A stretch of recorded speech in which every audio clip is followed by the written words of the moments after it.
So I would like to understand a little bit more of this idea of seeing through the eyes of Source. Because in listening to you over the years, you have seemed to give unfailing kindness and patience to everyone who sits in front of you.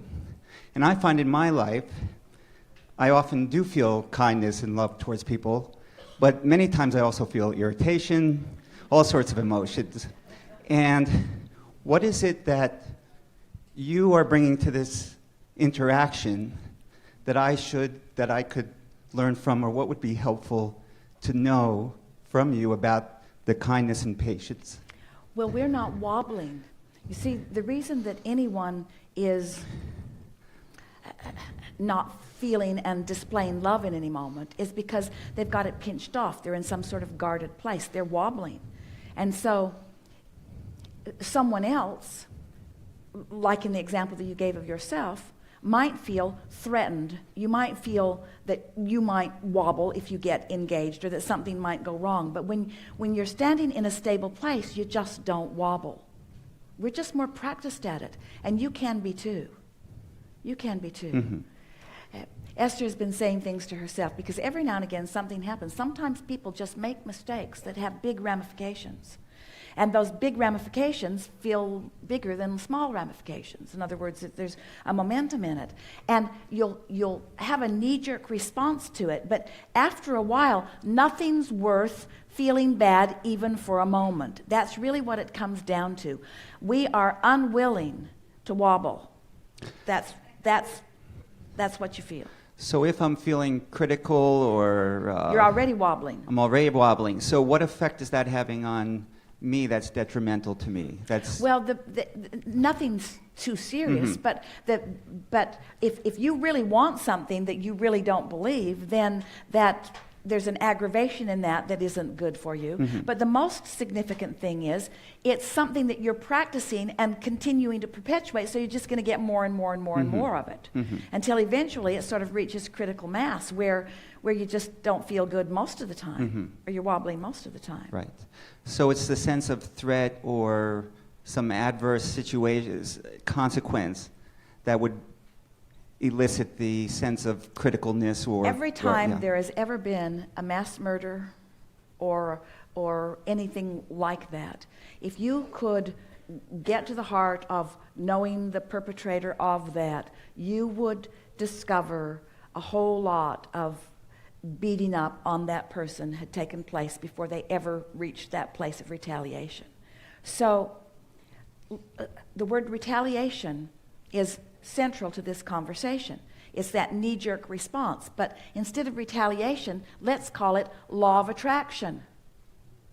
Rest with that for a minute. Instead of saying, I had a knee-jerk response or I retaliated, it's law of attraction. I was vibrating there, and so that was the next logical step. Mm-hmm.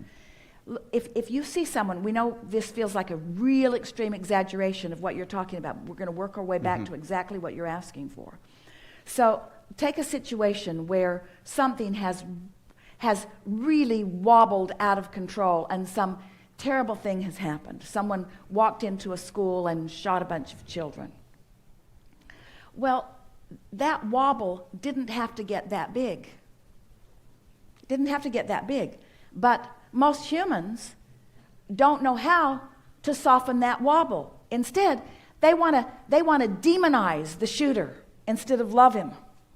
They want to lock up everyone who ever did anything even a little bit that they didn't like, rather than appreciate them and guide them. In other words, there's so much wobble that the community around them thinks is just normal life behavior. And so in your society, there are so many of you who are trying to control behavior and not considering vibration or wobble. And we are here, we have agreed on this all day long here today.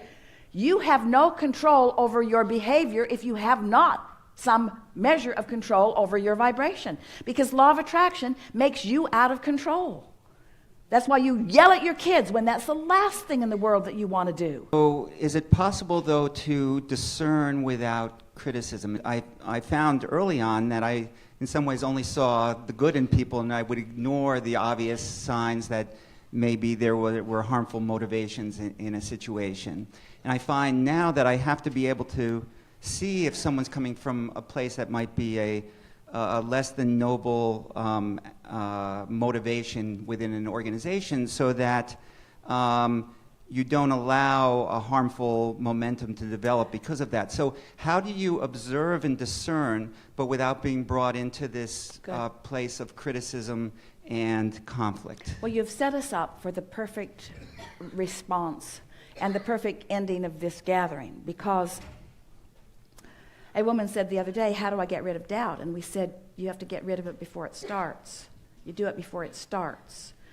You do it before it starts. And so that's really what we want to bring all of this conversation around to understanding, is that when you are waking up in the morning and you're acknowledging that while you slept your momentum stopped, and you're deliberately finding subjects that you don't wobble on and focusing on them and allowing the momentum to become greater and greater, so that 5 or 10 or 20 or 30 days into that, you're really feeling the positive effects of your no longer introducing resistance into your own vibration.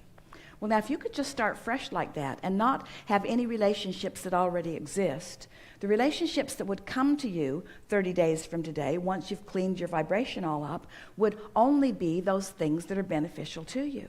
Mm-hmm. But most of you aren't in a position where you can just not be in the leadership position that you're already in. You can't abandon your children or not go to work or whatever, and so you're going to rendezvous with the people that you've been so there has already been some momentum, that there's already momentum underway, and there's already some wobble. So the specific answer to the question is, train yourself so well to not cause a wobble that as you even see a wobble, you become unwilling to look at it. It really is looking away. Jesus said, turn the other cheek. It really is looking only at what you want to see. Today, no matter where I'm going, no matter what I'm doing, no matter who I'm doing it with, it is my dominant intent to look for what I want to see, to look for wobble-free things. And what happens is, little by little, those who wobble their way right out of your experience in one of two ways.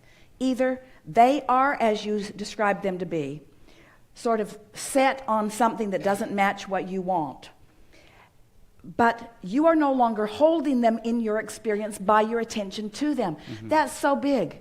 You are no longer holding them in your experience by your attention to all that they are. You are finely tuning, you're looking at them, and you are only seeing the parts of them that they really want to be and the parts that you want to interface with. So one of two things will happen. Either their wobble will become less and less, or they will wobble right out of your experience altogether. Where the whole motivation that we are wanting you to find is, we want you to feel the goodness that is you under all conditions, even when someone decides that they're going to do their very best to show mm-hmm. their badness to you. Mm-hmm. So the question is, how can I see the best in someone who isn't even trying? Mm-hmm. Right. They're not even trying. Mm-hmm. They're not even trying to be on time. They're not even trying to do the right thing. They're not even trying. How, Abraham, really? It's my job? It's my job? I have to do all the adjusting? Yeah, you do. Mm-hmm. You have to do all the adjusting. But don't start with the hard things. Start with the easy things. And before you know it, your life will reflect the adjustment that you've made. So if somebody's in your experience and there's something that you're finding unpleasant about them, oh, it's such a wonderful thing to stop and acknowledge, since everything is a reflection of something that's active in my vibration, then there's something in my vibration that I really don't want to be active in my vibration. So I'd like to deactivate it. Well, how do you deactivate something? You can't deactivate a thought, because you're thinking about the thing that you're trying to deactivate, and that's why it's in your experience. But in a leadership position, you're not only responsible for how this one person is engaging with a group, but you have a whole group dynamic that you want to allow to raise up in terms of its positivity, its beneficialness in the world.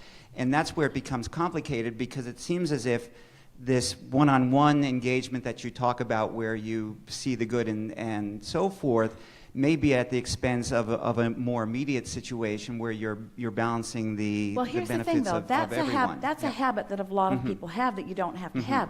That's the old squeaky wheel gets all the oil thing. That's that there's one rascal that's causing a lot of ruckus, and you give all of your attention while people are waiting who have more productive things to offer. And so you want to ask yourself, what is it about that that's making me feel like I need to address it? And what it is there is this human thing that you've come to believe that is a flawed premise that says, I will find the problem and I will eliminate it. And so, you never eliminate it. All you do is encourage it. So in a way, you may notice this, but then you bring your attention back to the broader goodness of what may be happening, what happens is the balance will start to tip for you, and you will find yourself feeling inspired to offer. Esther used to really worry because they were opening these gatherings to you all and not even knowing who you are or what you want or what you mean or what trouble you might bring. And after a while, Esther started saying, we never have to worry because Abraham knows who they are. And so that's the way you started this conversation. Right. So it's coming back to this question of guardedness that if you're guarded, you're already starting from a wrong premise. And you were guarded when you got there. That's the thing. You were guarded when you got there. And so first of all, focus in a way that you feel less and less guarded as you show up. And you'll see the dynamics of those meetings changing right away. Sometimes somebody just wants attention. Well, don't you want to give the person who wants attention attention? In other words, just because they want attention, does that make you immediately want to deprive them of that attention? Or don't you want to give them the attention that they seek? So give them the attention. Sometimes they have a real issue that they want to talk about. So listen to them. But you have enough understanding about, that to know what you do want, you have to know what you don't want. So if someone's offering a lot of problematic statements in the room, you might say, you are making so many good points. You are helping us to define what we are really wanting here. You are speaking the things that so many of us are feeling. I am pleased that you are able to articulate with such succinctness because we all are sort of thinking some of those things and thank you for putting it out there. And those are the very things that we're looking for solutions about.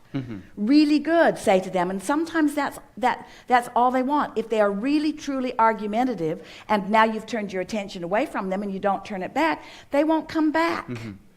They won't come back unless you engage in argument with them. Then they'll be back.